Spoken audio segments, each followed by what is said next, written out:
그로스 메소드 및 특성에 대해서 얘기를 해보겠습니다. 보시면 옥시데이션의 경우 성장할 수 있는 방식은 드라이와 웹 방식이 있겠습니다. 뭐 다들 아시다시피 드라이 옥시데이션 같은 경우는 주가 산소가 되겠고요, 그 가스 종이.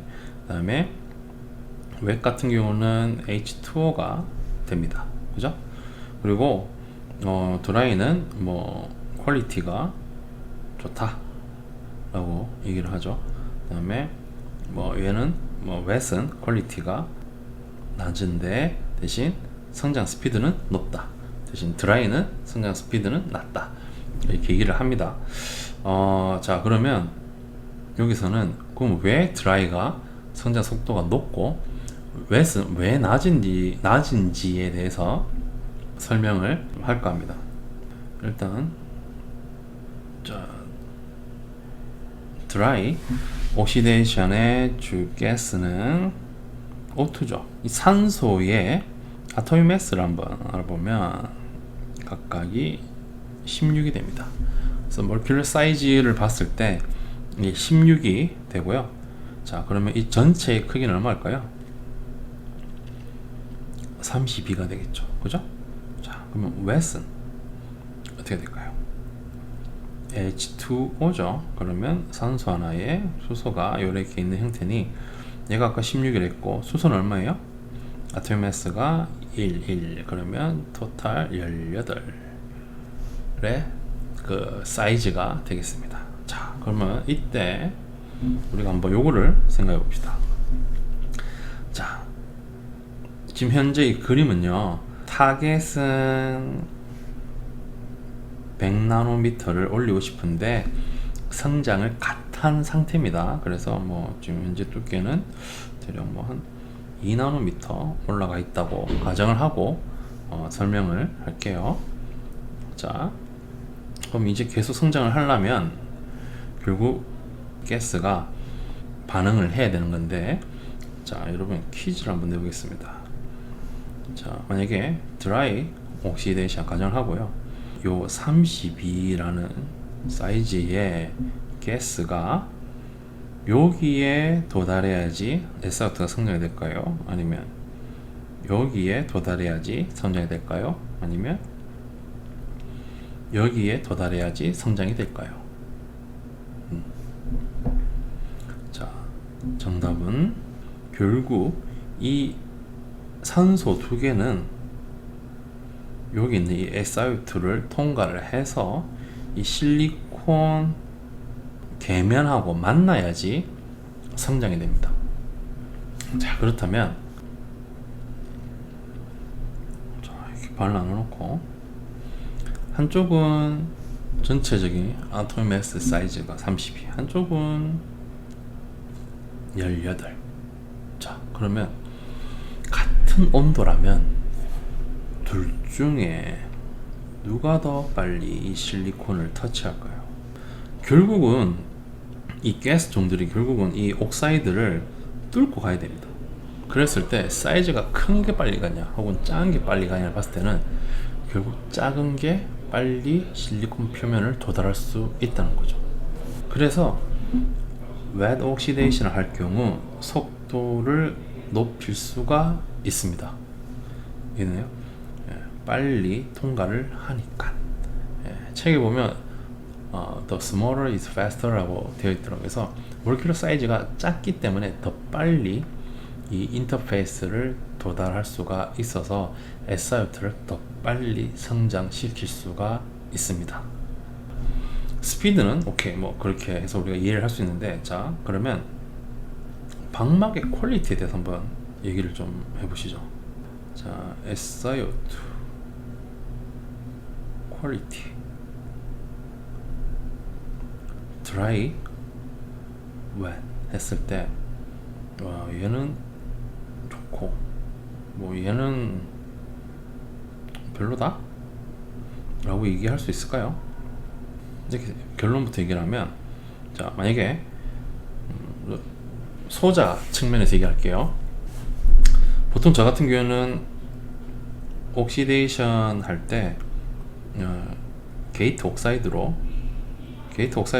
활용하기 위해서 이 장비를 많이 썼습니다. 그래서 자, 게이트 옥사이드로 쓸 건데요.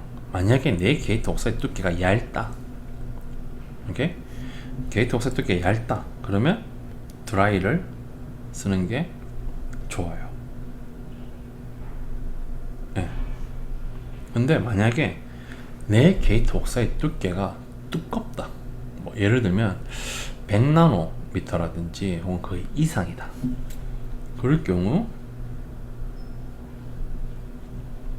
에는 웨시 좋아요. 스팅 같은 경우는 뭐 50나노 라든지 뭐 그 언더로 할 때는 드라이 옥시데이션이 좋습니다. 근데 웨트 옥시데이션 같은 경우는 방막 두께가 두꺼울수록 더 좋다는 연구 결과도 있고 실제로 그렇게 쓰입니다. 일단 두 가지 정도가 우리가 얘기할 수 있는 게, 일단 성장 스피드가 빠릅니다. 웨트 옥시데이션을 하게 되면 아무래도 우리가 양산을 고려할 때는 성장 스피드가 빠르기 때문에 시간에 대한 마진, 그리고 하나 더는 이거를 좀 우리가 생각해야 되는데, 웨트 옥시데이션은 수소가 있잖아요, 그죠? 근데 드라이 옥시데이션 같은 경우는 그냥 상수가 두 개가 됩니다. 자, 그러면 우리가 만약에 SiO2 같은 경우 성장을 할 때, 뭐 SiO2는 솔직히 실리콘 하나에 산소가 두 개가 있으면 완벽해요, 그죠? 그래서 SiO2죠, 그죠? 근데 그렇지 못하는 케이스가 있습니다. 어디서? 옥사이드 안에서. 예를 들면 산소 베이컨시가 발생하는 거죠. 여기에는 무엇이 올 수가 있을까요? 가벼운 전자가 쉽게 올 수가 있습니다. 방막이 얇을 경우에는 이런 케이스가 확률적으로 낮겠죠. 근데 방막의 두께가 두꺼워질수록 어떻게 될까요? 옥시즌 베이컨시가 발생한다? 그럼 거기는 일렉트론이 트랩될 수가 있습니다. 그러면 게이트 잔압이 인가가 되면 그러한 일렉트론들은 쉽게 필드에 의해서 이동이 가능하죠, 그죠? 그러면 소프트 브레이크다운을 유발시킬 수가 있습니다. 그렇기 때문에 옥시즌 베이컨시를 유발을 시킬 수가 있는 거죠, 드라이 옥시데이션만 하게 되면. 그리고 방막이 두꺼울 경우. 근데 만약에 그거를 웨스로 하게 된다면 어떻게 될까요? 아시다시피 수소는 사이즈가 작아요, 그죠? 그리고 이미 성장할 때 많은 열 에너지가 있습니다. 그래서 얘는 디퓨전을 마음대로 할 수 있어요. 웨트 옥시데이션 같은 경우는 실리콘이 있고, 이렇게 옥시즌 베이컨시가 있더라도 여기에 수소가 들어갈 수가 있습니다. 리퀴지 커런트라든지 혹은 VTH 변화, 그러니까 그리고 옥사이드 안에 차지를 결국 이 일렉트론들이 만들 수 있기 때문에 VTH 변화라든지 이런 것들 좀 덜 일으킬 수가 있습니다. 왜? 수소가 있어서. 그래서 방막의 두께가 두꺼우면 웨트 옥시데이션을 하는 게 더 리저너블 하다라고 우리가 얘기를 할 수가 있겠습니다. 뭐 지금까지는 뭐 무조건적으로 드라이가 좋다, 웨트는 별로다 뭐라고 외우셨다면 그거는 조금 상황에 따라서 다를 수 있다라고 좀 이해를 하시면 좋을 것 같습니다.